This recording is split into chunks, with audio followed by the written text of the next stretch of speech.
Մեծարգո վարչապետ, հարգելի գործընկերներ, ոնց որ հիշում եք, մենք մեր կառավարության ծրագիրն էինք քննարկում, մեկ էլ եկան Քոչարյանականները ու սկսեցին խոսել հոկտեմբերի 27-ից,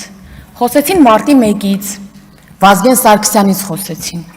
այ երբ որ այս անուններն են տալիս, էլ չես կարողանում չխոսել ու չհիշել։ Վազգեն Սարգսյանը ասում էր Դավալութ է Արարատ, այս դեպքում այնքան էլ կարևոր չի, երբ որ հարցնում ես դաշնակցականներին ուր է Վազգեն Սարգսյանը, ցույց են տալու հայտնի եռաբլուրը։ Ուր է Վազգեն Սարգսյանը։ Այդ ոնց եղավ, որ հոկտեմբերի 27-ից առաջ իր կարգավիճակից բողոքող Ռոբերտ Քոչարյանը, որ ինքը ասում էր, չէ, որ թագուհու կարգավիճակն է իրեն մնացել, հոկտեմբերի 27-ից հետո դառնում է միակ տղամարդը, որտեղ գլխատվում են մնացած դերակատարները։ Եվ դրանից հետո ունենում է իհարկե մեծ լիազորություններ։ Հենց դրանից հետո Ռոբերտ Քոչարյանի ընտանիքին են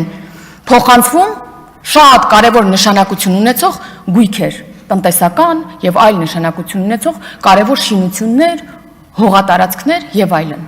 որովհետեւ թագուհու կարգավիճակում իսկ այդպես ասում են այն պաշտոններին, որոնք այդքան էլ լիազորություն չունեն, հա, ինքն իրեն այդ կարգավիճակում էր հոկտեմբերի 27-ից առաջ զգում։ Հոկտեմբերի 27-ից առաջ ինքը չէր ունենա այդ լիազորությունը, այդ կարևոր այդ հեկտարները, միլիարդավոր դոլարները իր անունով անել։ Հիմա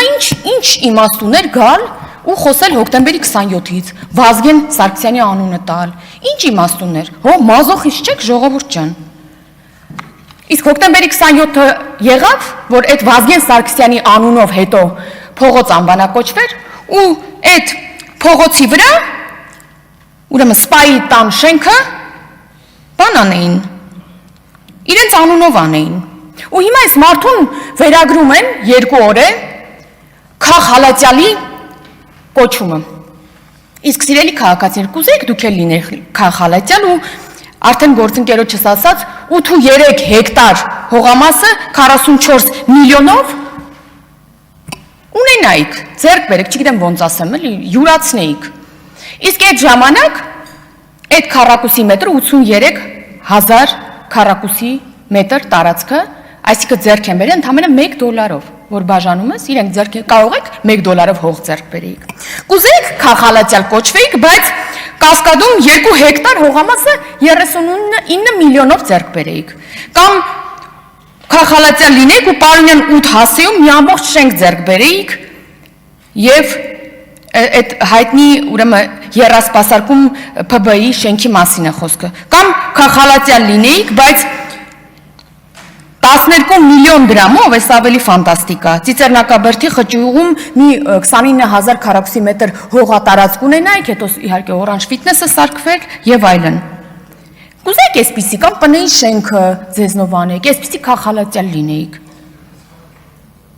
Մեզ լսողները բայց արդարացիորեն կարող էին ասել, ով չգիտի, բա ինչի ընդհանուր 8 տարի անց են այս գործողություններն իրականացվում։ Արդարացիորեն կարող են ասել։ Մենք էլ կարող ենք ասել այո, բայց հարցն է, որ այս ամեն ինչը ուղիղ չի օտարվել, հա, ուղիղ իրենց անունով չի արվել։ Տարբեր սխեմաներով, նվիրատություններով, այլ սեփականատերեր են գտել, այլ ուրեմն միջոցներով են իրենց անունով արել ու այդ ամեն ինչի բացահայտումը երկար ժամանակ է, հա, պահանջում։ Կամ որ ասում են հատուկ հրահանգ եղավ այստեղից ու արագ այս գործերը հարուցվեցին։ Ուզում են ասեն, որ երևի ժամը 18:00-ներ, չէ՞, պարոն վարչապետ։ Դուք այդ մասին խոսեցիք ու ընդամենը 13 ժամվա ընթացքում, որտեղ առավոտյան ոնց հասկանում եմ 7-ին 8-ին է գործողությունները, 13 ժամվա ընթացքում համակարգն աշխատեց, այս բացահայտումներն արեցին ու գնացին իրենց տուն։ Այսինքն միջև այդ որևէ մեկը ոչինչ չէր արել եւ հանկարծ հրահանգն եղավ ու մարդիկ գնացին։ Կամ ասում եմ, բանա, Շվեյցարիայում կաթողիկոսը խոսում է ռազմագերիների մասին եւ մի քանի ժամ հետո սկսվում է, այսինքն մի քանի ժամ հետո, ինչպես այդ կարողությունն է Ռոբերտ Քոչարյանի գլխին 13 ժամում հանկարծակի ընկել եւ մենք խոսել ենք դրա մասին, երեխաներ են ընկնում կաթողիկոսի գլխին ու մենք սկսում ենք խոսել իր մասին։ Այդպես չի լինում, չէ՞։ Կամ այս բանը էլի, որ ասում են, այս մեր Տիկին Գրիգորյանը մի հատ բան արեց, իր բառերով ասեմ, էլի, ասում է հայկական պետականության բովանդակության դեմ գրող է սա։ Ռոբերտ Քոչարյանի էս ուրեմն ըստ հակակոռուպցիոն կոմիտեի էս գողացածի մասին խոսելիս է ասում։ Սա հայկական պետականության բովանդակության դեմ, հայկական ինքնության դեմ գրող է։ Եթե Տիկին Գրիգորյան սա է ձեր բովանդակությունը, սա է ձեր ուրեմն ինքնությունը, ուրեմն հա, թող դրա դեմ գրող լինի, բայց հեչ հավասարազոր չէ հայկական ինքնությունը, էլի Քոչարյանի ունեցվածքին, ել չեմ ասում, որ հայ ժողովրդի ինքնությունը, մեր պետականության բովանդակությունը հեչ այս գողոնի հետ էլի հավասարազոր չէ։ Կամ որ ասում են քաղաքալատյալ է Ռոբերտ Քոչարյանը։ Օրինակ մեր երկրում շատ են եղել քաղաքալատյալներ, քաղաքբանտարկյալներ եւ նրանց չեզոքացվել են նրանք, հա, սպանվել են, ձերբակալվել են, արտաքսվել են, չգիտեմ ինչ են եղել։ Եվ այդ ամենի նպատակն եղել է մարդկանց քաղաքականապես զրոյացնել, թույլ չտալ, որ իշխանություն ունենան, վտանգ են զգացել այդ մարդկանցից։ Հիմա ուզում եք ասեք, որ Քոչարյանը, մեր հələ սկզբունքները բան մի կողմ եմ էլի դնում, զուտ, Քոչարյանը,